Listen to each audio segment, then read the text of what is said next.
What's up, people? It's your girl for dinner, and welcome back to another amazing episode of Vlogging with Vidina.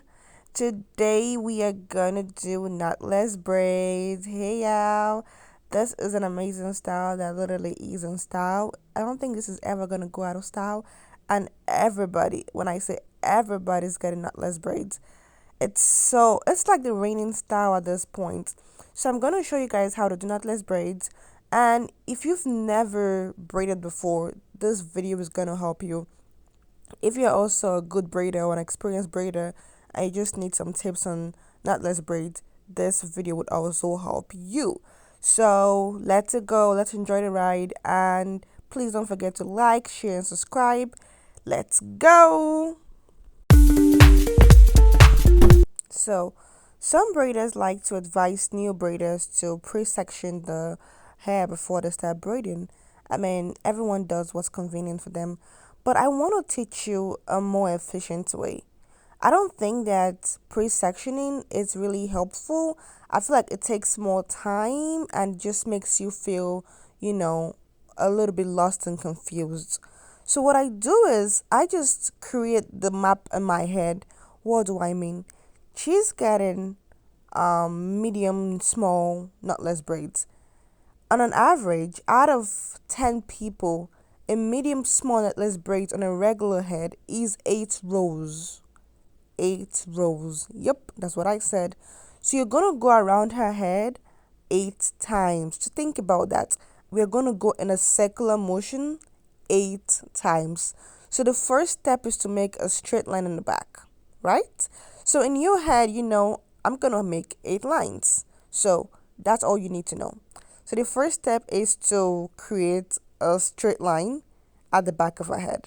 Now, typically, this first line at the back of the head is gonna have 3 braids. But sometimes some people have a larger back or larger base at the back of their head, and you have to make it 4 braids. So you will have to use a discernment. The majority of braiding is all about using your common sense. Seriously, it's not that deep. So now I'm gonna have 3 braids. To give myself a center, I like to braid the middle braid first, because when I braid the middle braid first, it kind of gives me a vision on how the other braids is gonna look like. Seriously. So I'm gonna start with the middle braid first, and then I'm gonna do the other two braids. Now it's really important that you understand hair texture. So if my client comes in and she has let's say she has a thicker hair texture, this is just more on the natural side, I braid the natural hair twice.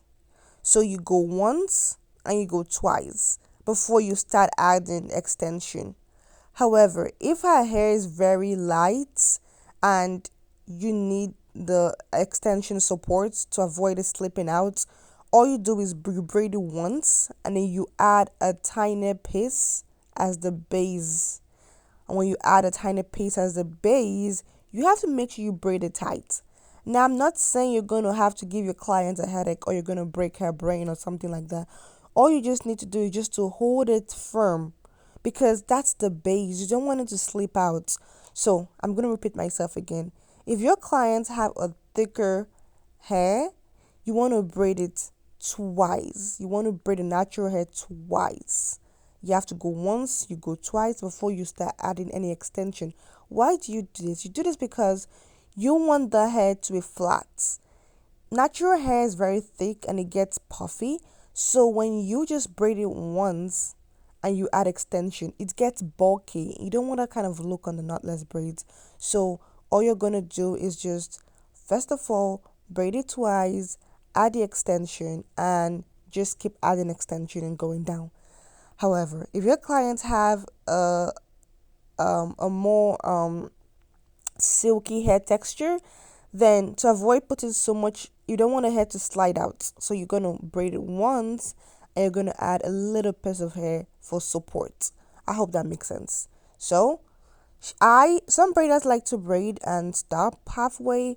I don't like that. So when I start a braid, I don't drop the braids like complete until I complete the braid. I feel like that makes me faster, and I don't know, it just makes more sense.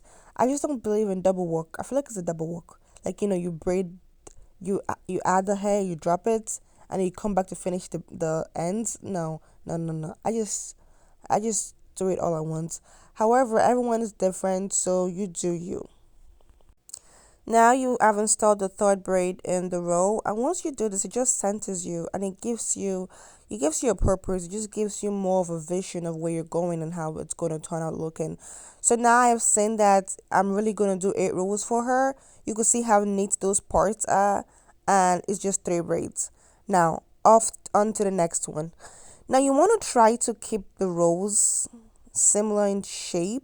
No, sorry, what am I saying?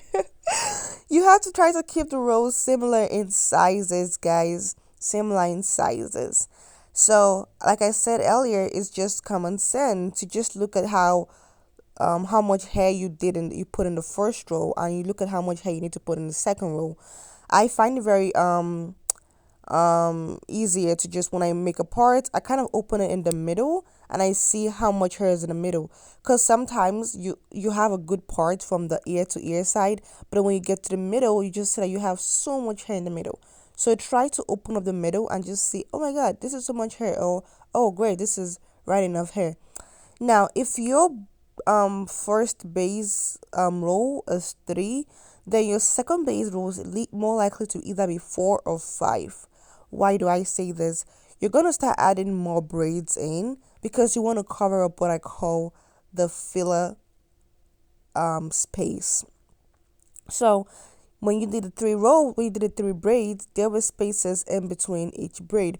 Now your goal in the next row is to cover up those spaces. So you want the braids to kind of fall into the blank spaces and give you a fuller look. And that's the best way to do knotless, because knotless naturally is spaced out. So if you don't cover up the filler spaces, you're just gonna have an empty head, and you don't nobody wants that. Nobody wants that. So I'm gonna do 4. However, some people have a larger base, like I said earlier, so you may end up having to do 5. It's all up to you.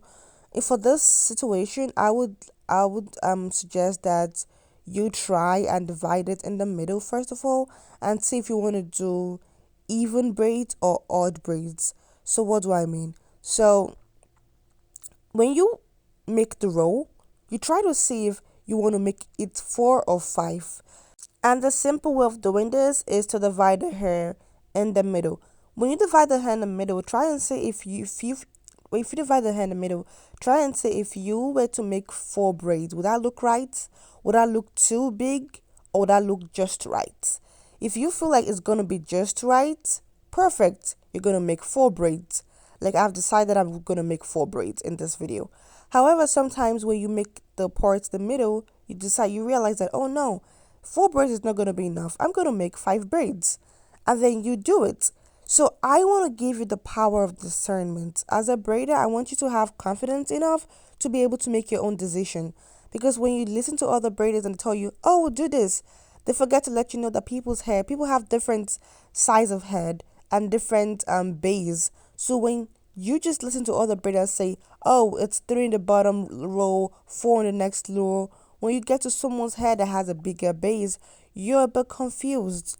So I'm going to be doing 4 braids. Let's go. It's still the same thing like I said earlier. If your client has a thicker hair texture, you braid down twice before you add extension and all the good stuff. Now, guys, remember what I told you guys about having 8 rows? I know a lot of you were a bit confused when I said that. It's time for me to explain myself better. So now, remember I said you're going to go in a circular motion around the head. Great. However, before you go in a circular motion, you're going to have 3 straight lines. Yup, that's gonna be the back of the head. So for knotless braids, if you're gonna have 8 rows, you're gonna have 3 straight lines in the back, except in situations whereby your clients have a larger base, at the back of their head, or the head shape is just more wide, and you know that it's better for you to have 4 straight lines in the back. However, my clients happen to have, you know our head happens to be among, the regular average. So most people usually have head shapes like this. So in situations like this, you could just do three straight lines in the back. Now, do you see where the line starts? The line starts almost at the top of our ear, as you guys can see. If I were to keep going straight, if I were to keep creating more straight lines after this, it's not going to look right. However, if I were to start the next line, the next row from, you know, the front of our head as a circular motion, great, perfect.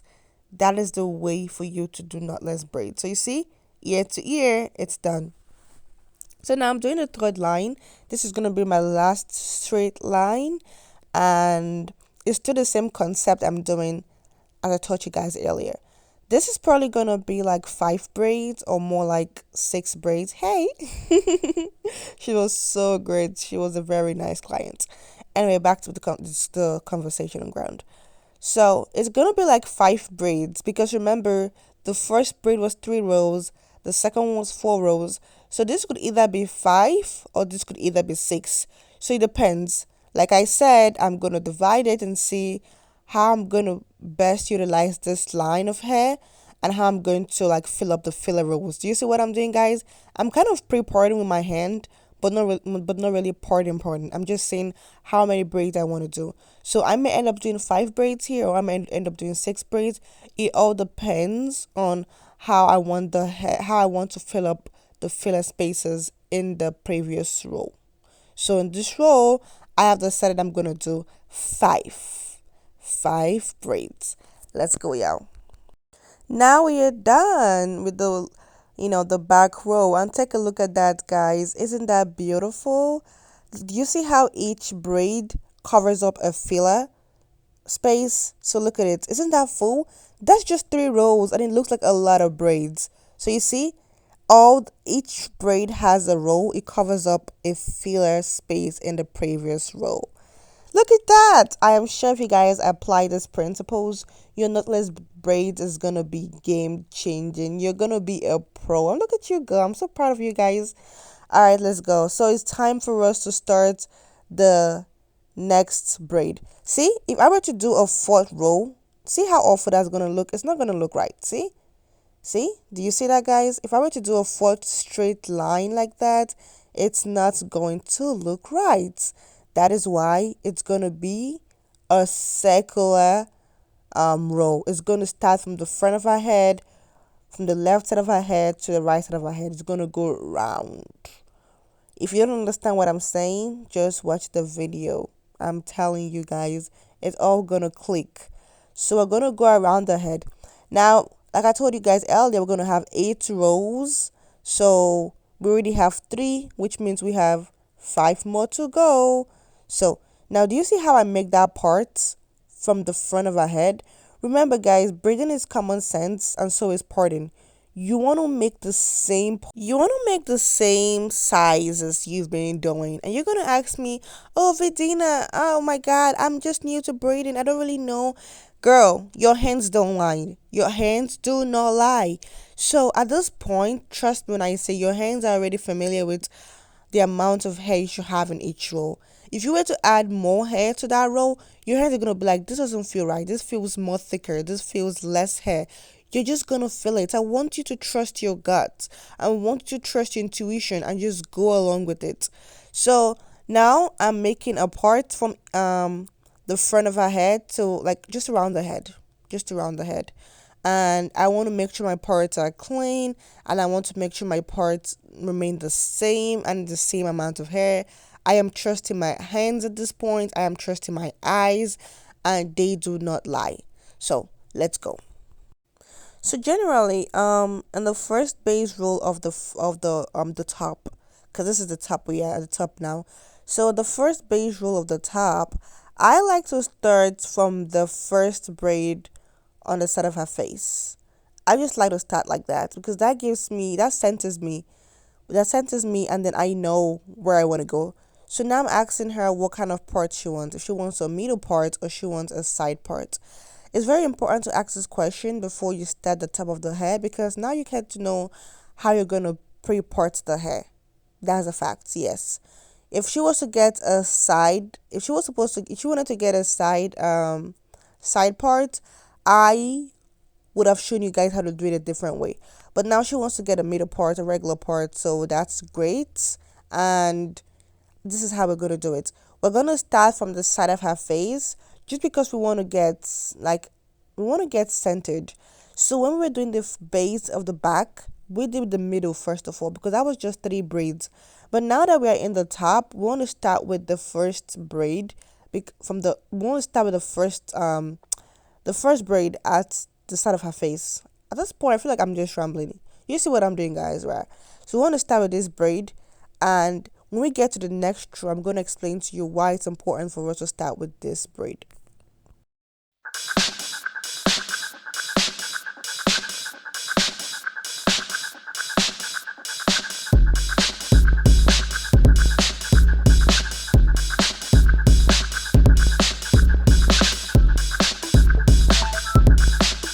And just like that, guys, we are on to the second row. Isn't that exciting? We just have three more braids, three more rows to go, and we are done. So now we're just gonna part the exact same way we've been parting all this while. But I just want to give a word of caution. So when you get to the top, generally, you tend to like make the middle part. You tend to take more hair in the middle part because the top is thick.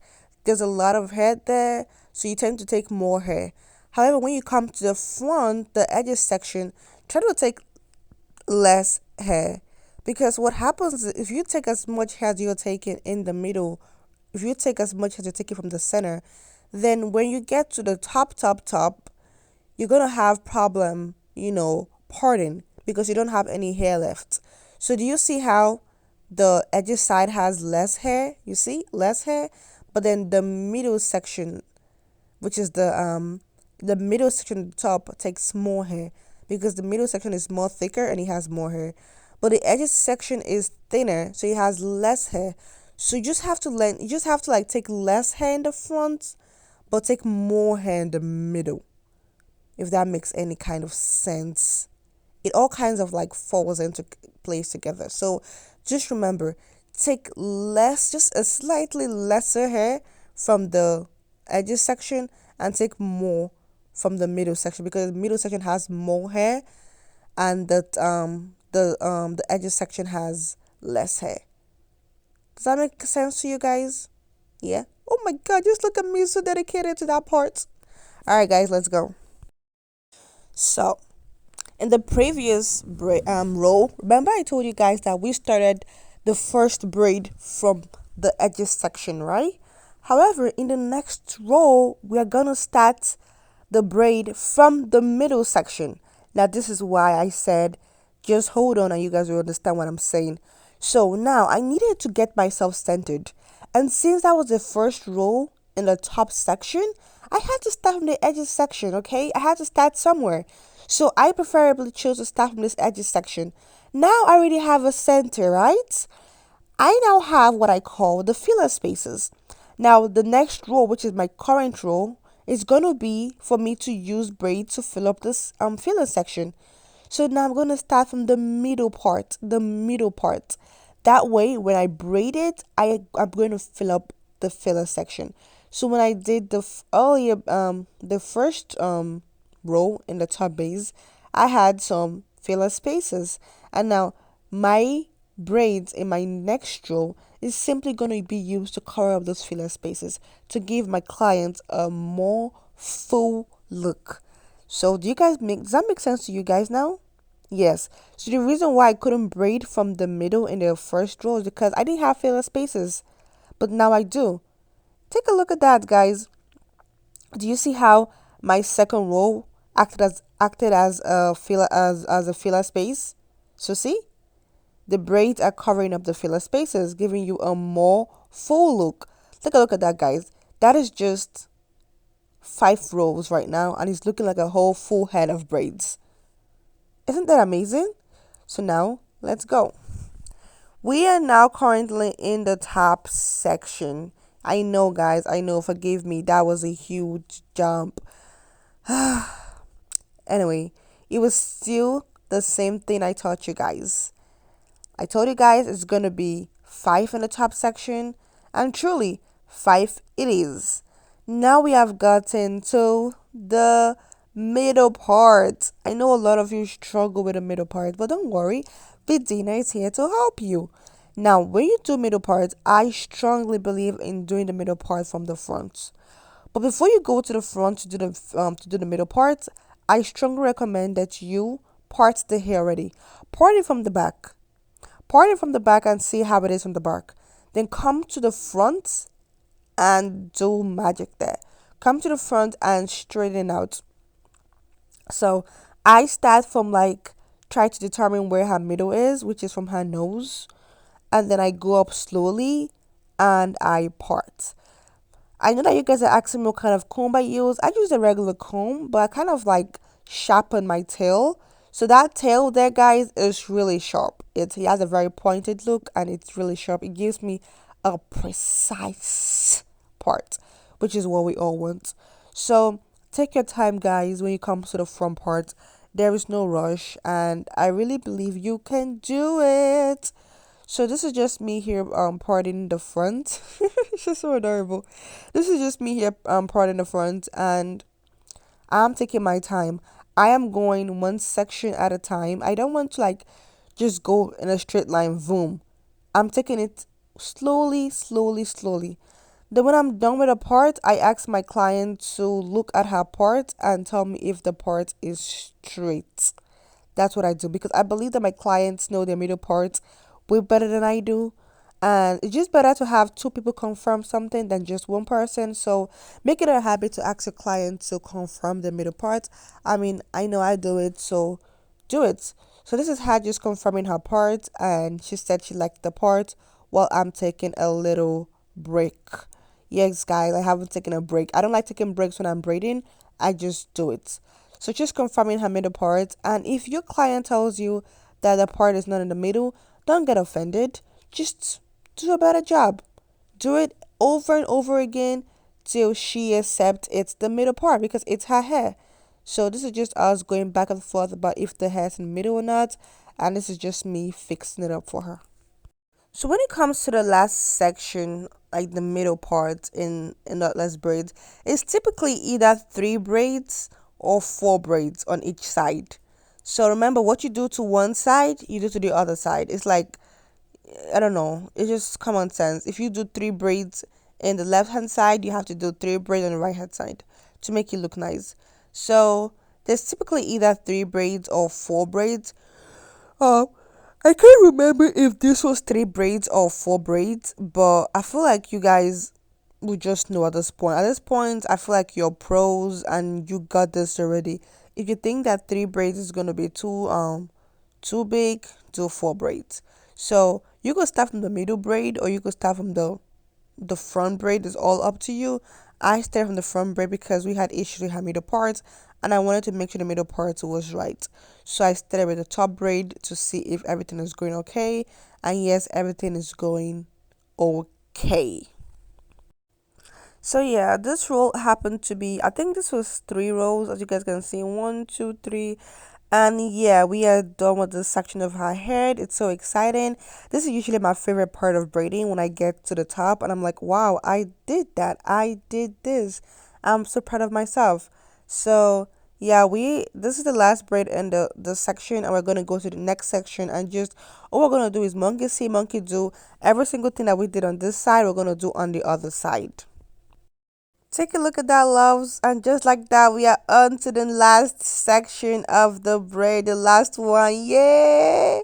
So exciting, guys. This is a point where we braiders get extra, combing it out, adding some products to it, doing the most, because it's just so exciting to get to that last braid. And I know you feel a sense of, I don't know, pride and accomplishment. Like you did this, and I'm so proud of you, and I'm so glad that we did it together. Yes, my client, she's so excited. This whole style took about 4 hours and 40 minutes. It wasn't that crazy, And I know that if this is gonna be your first time doing knotless braids, it may take you 7 hours, it may take you 8 hours. It's okay. We all started somewhere, okay? But I just want you to appreciate the client who sat down, that long and was there with you every step of the way. For we experienced braiders, we're used to braiding, so it's like second nature to us, so it's more faster for us. But girl, go. I was getting a little bit tired here, and I'm just here, I don't even know what I was looking at, but yeah. Yeah, we went on to the last row, and I hope you guys enjoyed this video. My client loved their hair, she loved the parts, it was clean, the braids were clean. And I'm just gonna finish up this braid, dip in hot water, and just use the scissors to make sure there's no flyaways from the braids. But that's it, guys. I hope you enjoyed this video. Let me know in my comment section below what you want to see in my next video. If you feel like my explanation were not clear enough, let me know. If you think I'm the goat, period, let me know too. And please don't forget to subscribe, share, and like. I like you guys. I love you guys so much. And thank you for watching this video with me.